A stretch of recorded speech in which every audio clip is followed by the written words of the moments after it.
ចាសួស្តីជំរាបសួរពុកម៉ែបងប្អូនមានអ្នកណាដូចខ្ញុំไหมនេះខ្ញុំឡើងតឡាការ11ឆ្នាំហើយតែខ្ញុំមានភាពអយុត្តិធម៌ខ្លាំងពោល11ឆ្នាំហើយខ្ញុំអត់អាចទទួលអនុវត្តឬក៏ចោះវាស់វែងដីនៅភូមិចំការបានហើយនេះសាលក្រុមសាលាដំបង11ឆ្នាំហ្នឹងហើយខ្ញុំមានសារក្រមមានពីសាលាដំបងនេះសាលាដំបងហើយនេះសារក្រមសាលាអូតូខ្ញុំឈ្នះបានតាកដាស់ដោយសារអីមិនដឹងមូលហេតុអីបានខាងភូមិខំគេមិនចោះវាស់វែងឲ្យខ្ញុំខាងតុលាការគេមិនចោះវាស់វែងកាត់ប្លង់មកឲ្យខ្ញុំមានបញ្ហាដីមួយកន្លែងនៅភូមិចំការរកតាមគីមានជ័យខេត្តកំពង់ឆ្នាំងខ្ញុំគេចោះវាស់វែងតាមប្រព័ន្ធខ្ញុំទៅវាស់វែងប្រធានភូមិថាដីនឹងជាប់ពាក់ព័ន្ធជាមួយតុលាការអត់អាចចោះវាស់វែងបានទេហើយខ្ញុំទៅសុំពីអនុវត្តនៅតុលាការ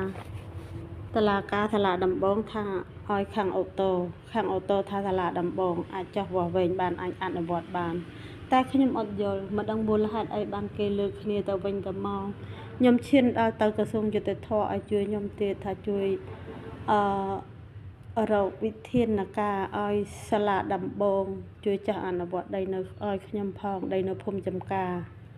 ស្រុកសំគីមានជ័យខេត្តកំពង់ឆ្នាំងពោះខ្ញុំឈ្មោះជីបណានមានបញ្ហាដីធ្លីជាមួយម៉ាត់យ៉ាន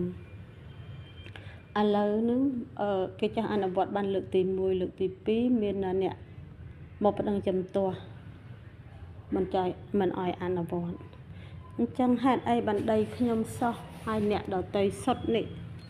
មកប្តឹងជំទាស់ឈ្មោះលុតលីណាគាត់នៅដល់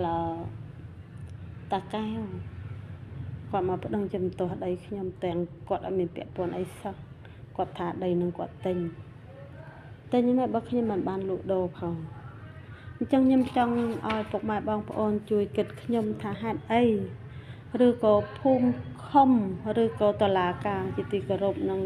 នៅសាលាដំបងនិងសាលាអូតូនិងក្រសួងយុតិធធជួយដោះស្រាយបញ្ហាចម្ងល់ខ្ញុំជីបណាននេះផងជួយចាស់អនុវត្តដីឬក៏ត្រូវធ្វើមិនជួននឹងសម្ដេចពុកហ៊ុនសែននិងសម្ដេចហ៊ុនម៉ាណែតជួយដោះស្រាយខ្ញុំផងខ្ញុំមិនបានបំពល់សង្គមទេព្រោះខ្ញុំរងភាពអយុត្តិធម៌11ឆ្នាំហើយអរគុណ